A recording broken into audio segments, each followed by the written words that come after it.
The past holds within it both our triumphs and our tragedies. It is the record of what we have endured, what we have learned, and what we have failed to understand. Yet for many, the past becomes a form of confinement, a mental cage where old wounds replay endlessly, shaping every thought and decision. But the truth is this: the past was never meant to be a prison, it was meant to be a classroom. Every mistake, every heartbreak, every failure, they were not punishments, but lessons waiting to be interpreted. The problem is not that the past is heavy. The problem is that we carry it without ever unpacking its meaning. When you look at your past, you are looking at the foundation of your evolution. You are seeing the versions of yourself that did not yet know what you now understand. The past is where your patterns were born, where fear, pride, and doubt took root, but it is also where your strength was forged. Growth begins the moment you decide to study your past instead of running from it. The mind matures through reflection. When you revisit your memories not to suffer, but to learn, you transform pain into knowledge. Every scar becomes a sentence in the story of your becoming, a reminder that you survived something you once thought would destroy you. However, to treat the past as a teacher requires humility. It means accepting that you were once blind, ignorant, or misguided, and that's a painful admission. Most people prefer to rewrite their past rather than face it.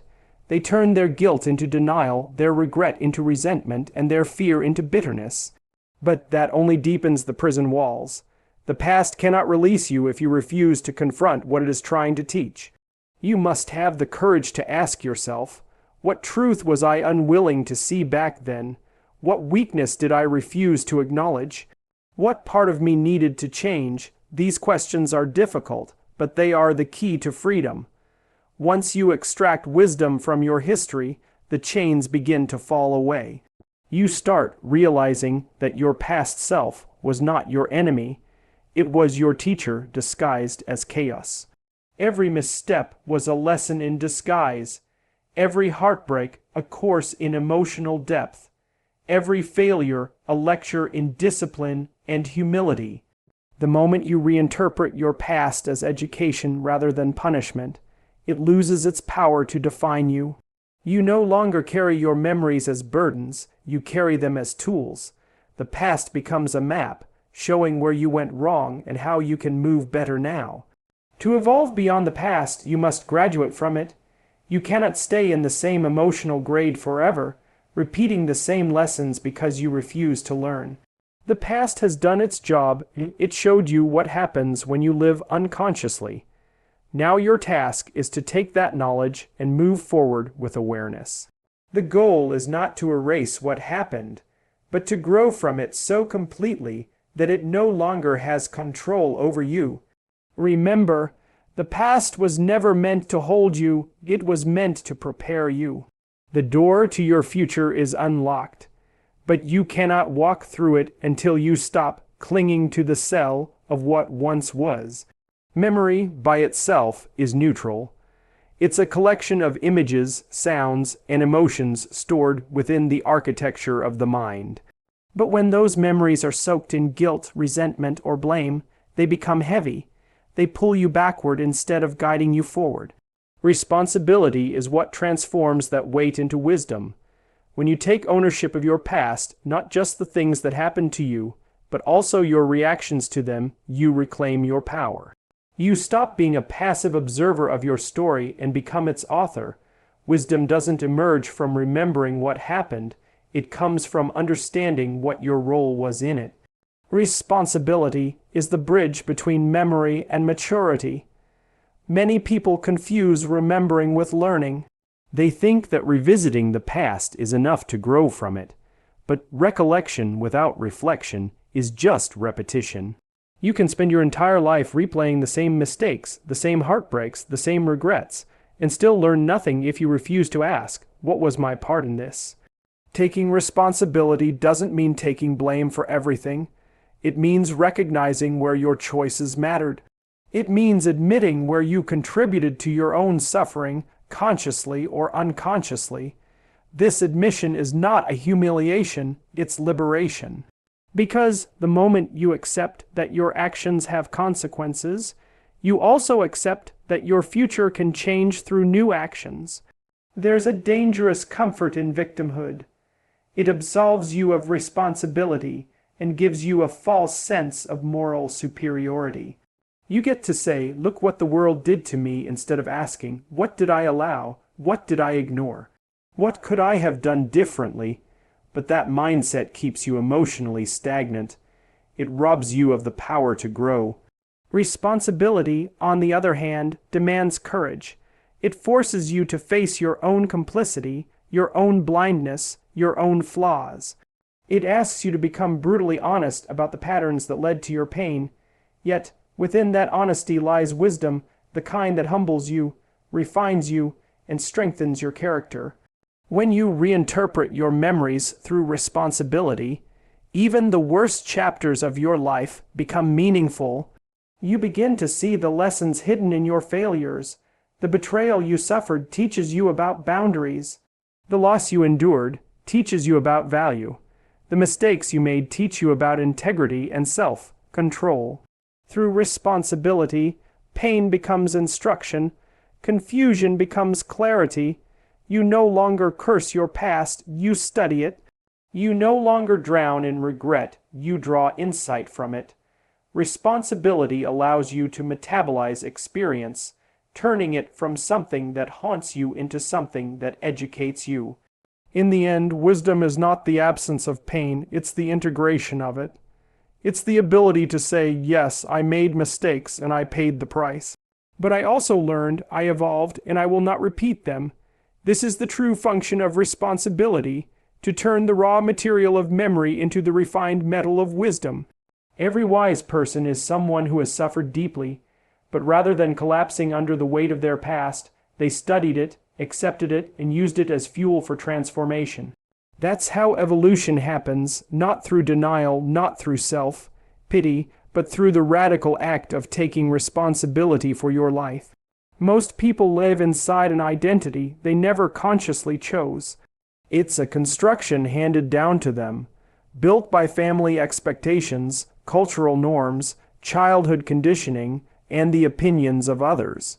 From a young age, we are told who we are, how to think, what to believe, what success means, and what failure looks like. These inherited definitions shape us long before we ever have the strength or awareness to question them. But there comes a moment, often after pain or awakening, when the old identity begins to crumble. You start to see that much of who you thought you were is simply a reflection of what others projected onto you.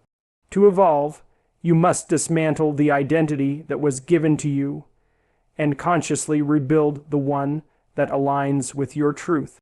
Rebuilding identity is not about rejecting your past, it's about re-examining it. You must ask yourself, which parts of me are real and which were constructed for approval. Most people wear masks without realizing it.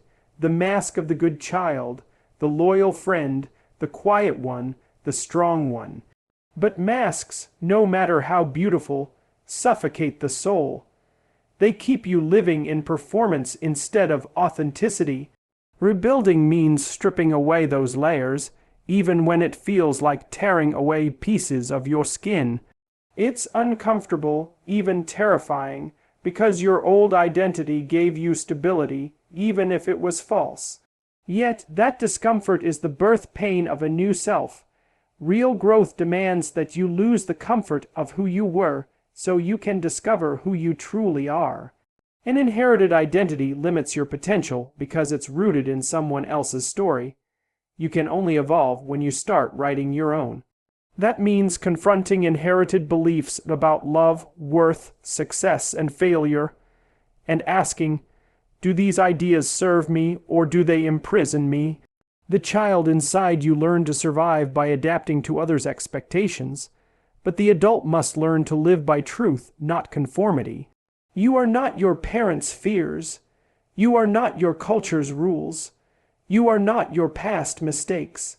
You are the awareness that can examine all these influences extract their wisdom, and then build something new.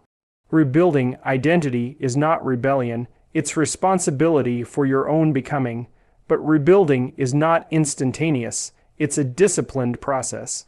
It begins with destruction, breaking down the illusions of who you thought you were, and continues with construction, forming new principles, habits, and values through conscious effort.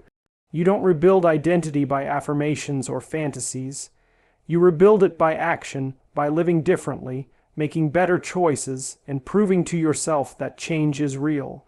Every decision becomes a brick in the foundation of your new self. Every time you reject an old pattern, you strengthen your authenticity. You begin to understand that identity is not static. It's a lifelong project of alignment between who you are and who you're becoming. The greatest tragedy is to live your entire life as a copy of someone else's script. The greatest victory is to reclaim authorship of your own story. Rebuilding your identity means accepting that transformation will isolate you from those still attached to your old self. Some people will resist your change because your growth reminds them of their stagnation. That's the cost of authenticity, but it's also the price of freedom. True evolution happens when you no longer seek validation for who you are becoming. You stand rooted in truth, not approval. Because the moment you rebuild your identity from within, life stops feeling like performance and starts feeling like purpose. Freedom does not come through avoidance, it comes through confrontation. Every truth you refuse to face, every emotion you bury, every lie you tell yourself becomes a chain that binds you. We often believe peace comes from ignoring pain, from pretending the wound has healed when it hasn't. But that kind of peace is counterfeit. It's silence, not serenity. Real freedom begins when you decide to turn and face the things that terrify you. Your past, your guilt, your fear, your failures. The act of confrontation is not aggression. It's courage, the willingness to meet your own darkness without flinching. Because what you refuse to confront, you remain enslaved to. Most people spend their lives running from responsibility, from truth, from themselves. They numb their pain with distractions, with noise, with endless activity. They convince themselves that avoidance is strength, that keeping busy is progress. But all avoidance does is delay the inevitable reckoning. The shadows you ignore don't disappear, they grow in silence. Eventually, they begin to rule your decisions, dictate your emotions, and shape your reality. You become reactive, bitter, anxious, a prisoner of your own denial. Confrontation, then, is the act of reclaiming power from what hides in the dark. It's the process of dragging your unspoken fears into the light where they can no longer control you. Confrontation begins with truth, the raw, uncomfortable kind that strips away every justification. It's standing in front of your own reflection and saying, I did this, I allowed this, I avoided this. It's acknowledging the part of you that sabotaged your potential, that stayed silent when it should have spoken, that blamed others instead of taking action. This is not self-hatred, it's self-respect, because only when you tell yourself the truth can you begin to change. Confrontation is painful precisely because it dismantles illusion, and illusions are comforting. But what comfort gives you in the moment? It steals from you in the long run. Truth hurts, but it heals. Through confrontation, you reclaim the authority to write your own story. You begin to understand that pain was never your enemy, avoidance was. When you face your fears, they shrink. When you confront your shame, it loses its power. When you speak the truth, the lies fall apart. This is the paradox of freedom. You don't escape it by running away. You earn it by walking straight through what you fear most. Every moment of confrontation is a step toward liberation, because freedom isn't the absence of struggle, it's the mastery of it. To evolve beyond your pain, you must stop pretending it isn't there. You must face the mirror without turning away. Confrontation doesn't mean chaos, it means clarity. It's the courage to put everything on the table and say, this is what is real. This is what must change, and once you do that, Something extraordinary happens, the burden lifts, the guilt begins to fade. The fear that once seemed insurmountable becomes manageable, because freedom in its truest form is not granted, it's claimed. And you claim it the moment you confront the truth you've been running from. Every genuine transformation begins with loss. Evolution is not simply about adding new qualities or experiences to your life. It's about letting go of what no longer serves you. To evolve, you must sacrifice parts of yourself that were once essential to your survival, but are now obstacles to your growth. That is why evolution feels painful. It demands a death before it grants rebirth. The person you are becoming cannot emerge until the person you have been is willing to die. This is the natural law of transformation. Nothing new can live until something old is surrendered. And yet, most people resist this truth. They want change without loss, growth without discomfort, freedom without cost. But real evolution does not negotiate. It demands sacrifice. Sacrifice is the measure of your seriousness about transformation. It's not about giving up random things. It's about consciously releasing what holds you down, destructive habits, toxic relationships, false beliefs, emotional dependencies, or identities that keep you small. The reason sacrifice hurts is because these attachments once gave you comfort. They made you feel safe, familiar, even loved. But comfort is not always aligned with purpose. There comes a point when the things that once protected you begin to imprison you. You cannot evolve while clinging to what keeps you unchanged. Sacrifice, then, is not punishment, it's purification. It's the cleansing fire that burns away the unnecessary so that the essential can remain. The deeper truth is that evolution always requires an offering. You must give something of yourself, time, ego, convenience, or certainty, to step into something higher. Growth costs energy, identity, and illusion. You cannot hold onto your excuses and your destiny at the same time. The more meaningful the transformation, the greater the sacrifice it demands. You might have to outgrow people you love or leave behind environments that once felt like home. You might have to walk alone for a while, misunderstood and unseen. But in those solitary seasons, your soul forges strength. The sacrifice of comfort becomes the birth of character. Every sacrifice is an act of faith. When you let go of the familiar, you enter the unknown, and that space is terrifying because it feels like falling. But it is in that very fall that you learn to fly.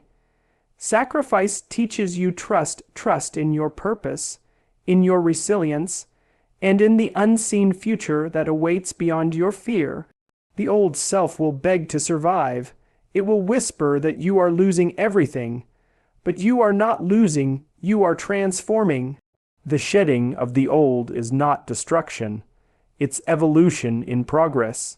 Just as the seed must break to release the tree within it, you must be willing to break the shell of who you were to discover who you could be. In the end, evolution is not kind, but it is just. It gives you exactly what you're willing to earn through your willingness to let go. Every moment of growth is a trade. You surrender the temporary for the timeless, the illusion for the truth, the comfort for the calling. And when you finally embrace sacrifice, something profound happens. Life expands. You realize that nothing real is ever truly lost. Only the false falls away. The person who emerges on the other side of sacrifice is not a new version of you. It is the true version of you, the one that was waiting beneath all the layers you were afraid to release. Evolution is not easy, but it is sacred because every act of sacrifice is an act of becoming.